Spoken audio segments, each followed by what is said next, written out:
Méditant sur l'insondabilité de la Shoah, l'historien Alain Besançon s'interroge. Pourquoi compromettre l'effort de guerre, dépenser de l'argent, encombrer les transports, mobiliser des hommes, pour aller dénicher dans le grenier où elle se cache une petite fille juive afin de la faire mourir?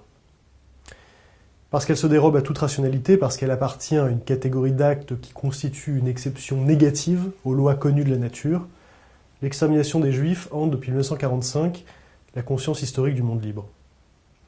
La Shoah est non seulement le plus connu des génocides du XXe siècle, les enquêtes d'opinion en attestent, mais aussi l'un des événements dont le monde entier, ou presque, a déjà entendu parler. Elle a acquis une valeur paradigmatique et s'est imposée rapidement, après la fin de la Seconde Guerre mondiale, comme une sorte de comble du mal radical. Les gardiens de sa mémoire doivent cependant convenir qu'il faut dissocier la notoriété exceptionnelle, universelle de la Shoah et une connaissance authentique à son sujet. Car cette notoriété finit comme par jouer contre la connaissance elle-même, en ce qu'elle confère l'impression qu'on en sait déjà beaucoup sur la Shoah, en tout cas suffisamment pour ne pas avoir besoin d'en savoir davantage. L'humilité intellectuelle ainsi suspendue autorise les captations de mémoire les plus inattendues, autant que les détournements symboliques les plus ineptes. La critique radicale du capitalisme, l'opposition à l'avortement, la lutte contre l'immigration, la dénonciation de la violence policière, la cause animale et plusieurs formes de complotisme ont tour à tour donné dans ce genre d'abus. C'est ainsi que le 24 avril 2021, 2 individus participant à une manifestation covidosceptique à Londres ont arboré sur leur poitrine une étoile jaune à 6 branches, accompagnée en son centre des mots « No Covid Certificates ». Le même jour, à l'autre bout de la Terre, à Nouméa, une manifestation contre le pass sanitaire a été organisée en usant là encore du signe de l'étoile jaune, s'attirant la réprobation publique du haut-commissaire de la République en Nouvelle-Calédonie.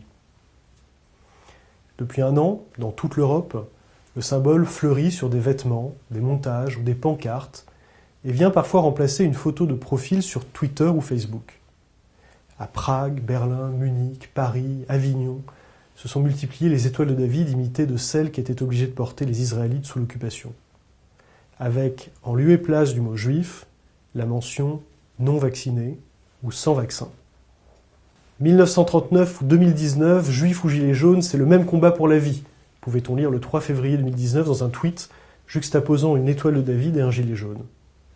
Quelques jours plus tard, l'association Gilets jaunes Vosges 88 proposait de montrer au monde entier, au moyen d'un signe distinctif, qu'en France, les gilets jaunes sont discriminés comme l'ont été nos frères de confession juive pendant la dernière guerre. Fin de la citation.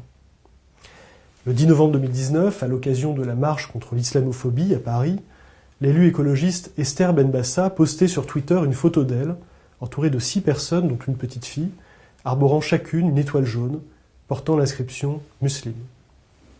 Un an plus tard, Shirin Mazari, ministre pakistanaise des droits de l'homme, accusait Emmanuel Macron de, je cite, « faire aux musulmans ce que les nazis ont fait aux juifs », relayant la fausse information, reprise également par une éditorialiste du Washington Post, selon laquelle les enfants musulmans devront avoir un numéro d'identification, comme les juifs étaient forcés à porter l'étoile jaune sur leurs vêtements pour être identifiés. En janvier 2020, une eurodéputée polonaise militant contre la souffrance animale partageait sur Twitter un dessin figurant des vaches marchant vers l'abattoir et vêtues d'habits de déportés, là encore avec une étoile jaune. Plus récemment, l'avocat Carlo Alberto Brusa, figure influente de la complosphère covidosceptique, écrivait sur Facebook « Le passeport sanitaire se rapproche de l'étoile jaune qui a amené le peuple d'Israël à la Shoah ».